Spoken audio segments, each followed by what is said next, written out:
Hi everyone, this is Stelios. On this short video, I'd like to say a few words about the BankX tokenomics audit. So, auditing tokenomics is a fairly new development in the area of tokenomics. It's actually been only a few years since tokenomics was, let's say, established as a field. When I started talking about this in 2017, 2018, a few people taking this seriously.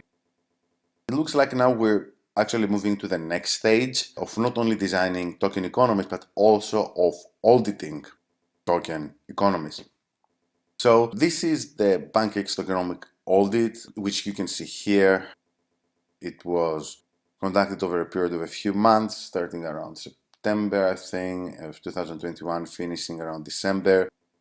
And what I'm going to do in this video is I'm going to share some thoughts about how you can conduct an audit.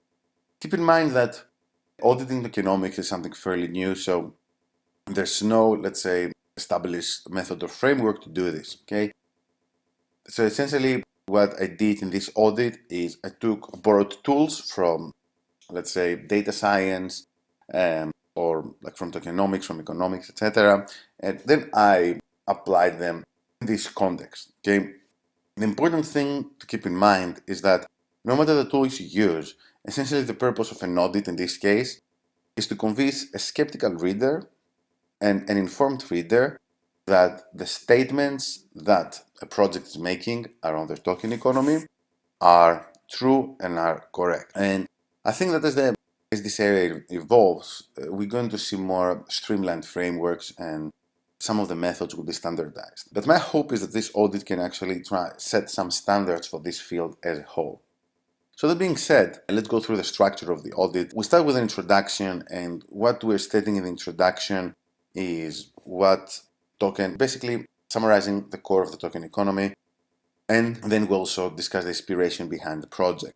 Then we move on to some terminology, and then we're moving on to the goals of the analysis and the tools of the analysis. So the goals of the analysis is very important because what we're essentially writing here is we're writing in, let's say, order of importance, the goals of the project, more specifically the token economy. So this is a stable coin. So by far the most important goal is that the peg doesn't break. Okay, and then we move on to other goals which are important but not as important as the first one, because if you have a stable coin and the breaks, then that's no good. But then you have some other goals like the fact that BankX token is a store of wealth. Then we move on to the tools of the analysis, and again the methods that we're using for this audit. They're borrowed from data science, and they vary, right? So using from empirical proof and comparison with other projects to game theory to statistics. And here are the assumptions. Every type of analysis in economics or tokenomics, it's always based on some assumptions. So we need to state them. So essentially what we're doing in the introduction is we're setting the foundation for what is to follow. And then we start with the analysis, okay? So one of the mechanisms that we've used in this audit is creating this table which outlines the forces, inflationary and deflationary, on the BankX token price.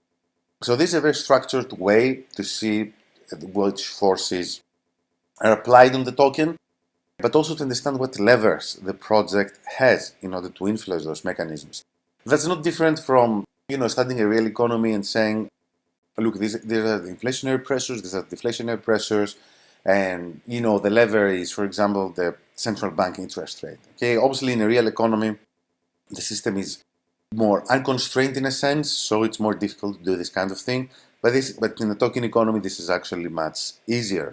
And then we outline its mechanism and we analyze it. So essentially what we're trying to demonstrate in this section is that there's a balance between inflationary and deflationary forces. And even if the numbers, even if you can't prove the numbers are correct, by numbers I mean things like rewards and interest rates, etc., because these are always based on assumptions, right? The thing is that if the project has the access to the right levers, as they're outlined here, then there's trust that these levers can be pulled in certain directions in order to stabilize the price. Okay, so that's like saying look maybe, again, similar to what happens in a real economy, right? So you see deflationary pressure, inflationary pressure, the central bank, the government tries to do something about it. And essentially, if they have access to the right levers, and if these levers can be pulled hard enough, then you think, okay, it's more likely that you're going to reach the optimal outcome, which can be some kind of equilibrium or otherwise. And this is what we're doing really in this section, this kind of analysis. And then we move on to some more advanced concepts like integrated protocol owned liquidity. And then we move on to the peg stability analysis. For the peg stability, we use data from other stable coins in order to understand what's the current state of the art and essentially to understand what kind of variation we could see. And we compare different stable coins. So here we're using some kind of proof by analogy and data. What I mean by this is that we have all these different stable coins, and we also have Frax, we have Terra, and actually they perform quite well when you compare them to more traditional, let's say, stable coins in terms of the variance. Even though pretty much of the variance of the peg, even though pretty much all of the stable coins actually perform quite well. And Terra only has like a very high maximum deviation because they had a crash, which is analyzed in the marginal cases analysis. So essentially, in this case, the argument is that look, BankX, has similarities with Frax. Frax has actually worked better than many other projects.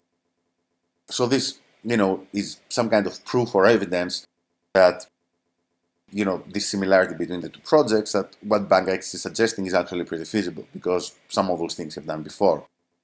And then we move on to a game theoretic analysis of the bonding curves and how they work. I won't expand on this too much here, but yes, game theory is obviously one more tool that's used in economics, and it's quite popular. So you see, we use different types of analysis for different parts of the project, right? And every time it's the same argument. We want to demonstrate to an informed reader that, yes, this actually holds, right? That this proposed mechanism can work as suggested. And then finally, we move on to what we call marginal cases analysis, where we examine, this is like a stress test, like a thought experiment, like what's going to happen if X happens, right? And then we demonstrate how by taking certain actions, the project could stabilize. And in this particular case, we're also using some data based on what could be the maximum standard deviation of the peg and things like that. I don't want to expand on too many details on that video, but you can see how it all works. And then we also use like a real case study. This is the Terra Luna crash, which I mentioned earlier, which was temporary. The system managed to stabilize itself again, which I guess it's very good news for these types of stable coins. And then we explain how this would be handled within the context of BankX. Right? So essentially, we take this case study and we look, the system in this case, Terra Luna didn't, after crashing, it survived, and this is why the same thing holds true for the BankX token. Yeah, again, it's some kind of proof through similarity, proof through analogy, if you want to call it this way. And then we finish off with summarizing some system-wide economic incentives. That's pretty much the audit. Okay, so you see there's a combination of mechanisms and methods being used. Make sure that we're clearly stating the objectives, the goals, the assumptions. And again, the goal is that an informed reader can always try to refute what we're writing, but everything is structured in a way that they can go back to the assumptions or the goals or the tools, and they can see what leads to where, right? So A leads to B, it leads to C. So for example, if someone has an argument, say, look, I believe, Terra Luna, it's not going to survive in the long run for whatever reason. Yes, they can go back to the assumptions and see whether, according to our model of the world, this is true or not, okay? And in the end of the day, the goal of a tokenomics audit is to do two things. One is obviously to convince an informed reader that the goals of the projects can actually be achieved. And the other one is obviously to help fix any, let's say, weaknesses in the tokenomics design, pretty much like a smart contracts audit, right? So if there's something wrong with smart contracts, you just go back and you fix the code. So that was it. I hope this was informative. I've also written about this on my blog. You can obviously find this tokenomics audit on the BankX website.